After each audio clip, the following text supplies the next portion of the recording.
Hello प्यारे प्यारे दोस्तों, उम्मीद है आप लोग अच्छे होंगे।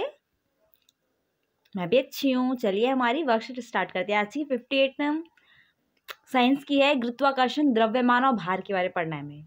जिज्ञासा दी थी किसी वस्तु के द्रव्यमान और भार में क्या अंतर होता है। ज्ञान हम जानते हैं किसी वस्तु का द्रव्यमान उसके जड़त्व की माप होता है।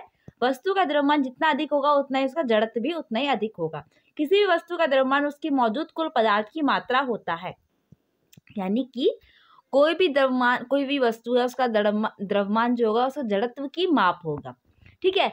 जबकि वस्तु का भार एक भार है जिसे ये पृथ्वी की ओर आकर्षित होती है। वस्तु का द्रव्यमान स्थान में परिवर्तन नहीं होता। यहाँ पर हमें दो चीजें पढ़नी है, द्रव्यमान और भार के बारे में पढ़ना है। द्रव्यमान क्या होता है?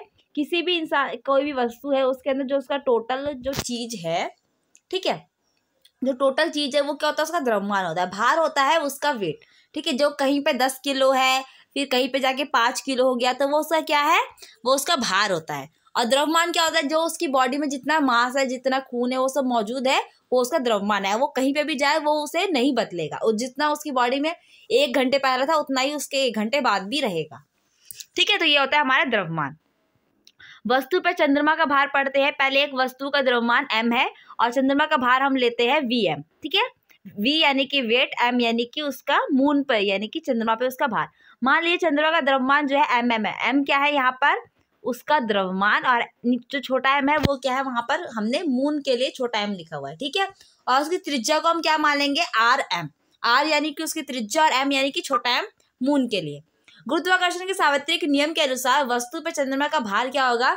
Vm इक्वल टू Gm छोटा m मल्टीप्लाई छोटा m r स्क्वायर m। ठीक है। ये हमारी पहला समीकरण बनता है।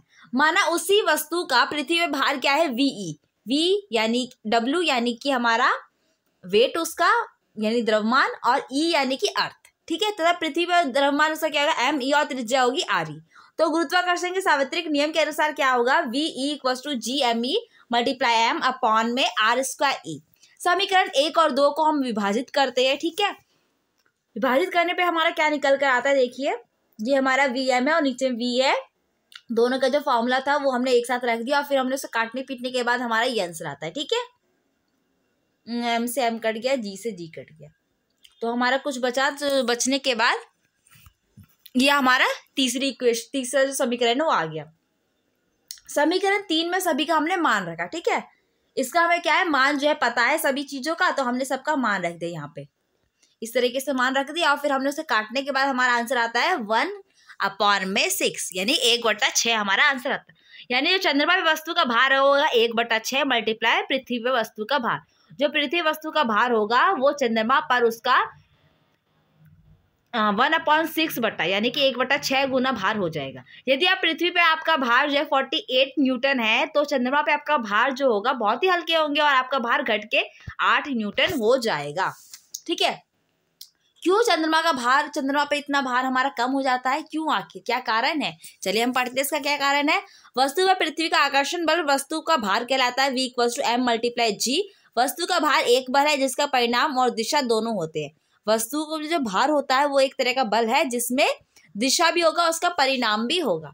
किसी वस्तु का अन्य ग्रह या उपग्रह पर भार उसके स्थान द्वारा वस्तु पर लगे गुरुत्वाकर्षण बल के कारण होता है। देखिए, जब भी कोई किसी भी हम क्या है ग्रह पर या उपग्रह पर है और हमारा भार जो है बदल रहा है, कहीं पर ज्यादा कहीं पे कम है। धरती पे हमारा भार कितना है? ज्यादा है। और चांद पे जाने के बाद कितना हो रहा है? 1/6 गुना हो जा रहा है। ठीक है। तो इसके कारण क्या हो रहा है कि जो चंद्रमा का जो गुरुत्वाकर्षण बल है वो वहां पर कम है, जिसके वजह से क्या हो गया? हमारा भार जो गया वो कम हो गया। ठीक है। अतः एक वस्तु पर चंद्रमा में भार चंद्रमा द्वारा उस वस्तु पर लगाए गए गुरुत्वाकर्षण बल V equal to m multiply G के बराबर होगा।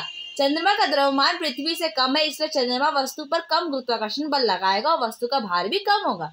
ठीक है। चंद्रमा का द्रव्यमान जो है पृथ्वी से कम है, इसलिए चंद्रमा जो है कम गुरुत्वाकर्षण बल लगा रहा है, इसकी वजह से उसके पर हमारा भार भी कम हो जाएगा। द्रव्यमान की इकाई क्या है? केजी। और भार की इकाई क्या होती है? न्यूटन होती है। 10 kg द्रव्यमान वाली किसी वस्तु का पृथ्वी में भार क्या होगा?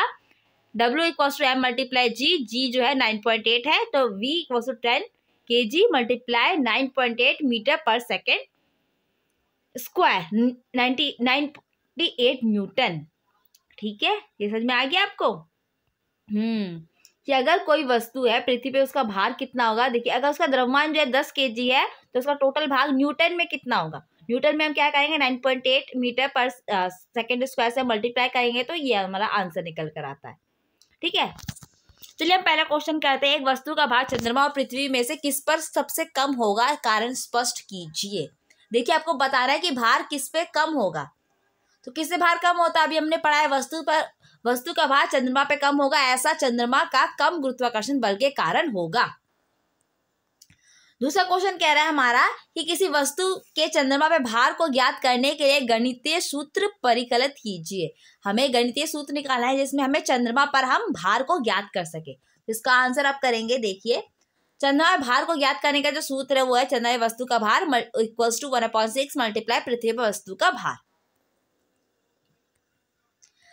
तीसरा क्वेश्चन हमारा कहता है किसी भी ग्रह पर किसी वस्तु का भार कौन से कारक पर निर्भर करता है। यानी कोई भी ग्रह है उस पर किसी चीज को रखा गया है तो उसका जो भार बढ़ रहा है या घट रहा है वो किसकी चीजों पर निर्भर कर रहा है। इसका आंसर हम लिखेंगे किसी भी ग्रह पर किसी वस्तु का भार वस्तु पर लगने वाले गुरुत्वाकर्षण बल पर निर्भर करता है, क्योंकि जितना तेज गुरुत्वाकर्षण बल लगेगा उतना ही तेज उसका भार होगा, उतना ही ज्यादा उसका भार होगा।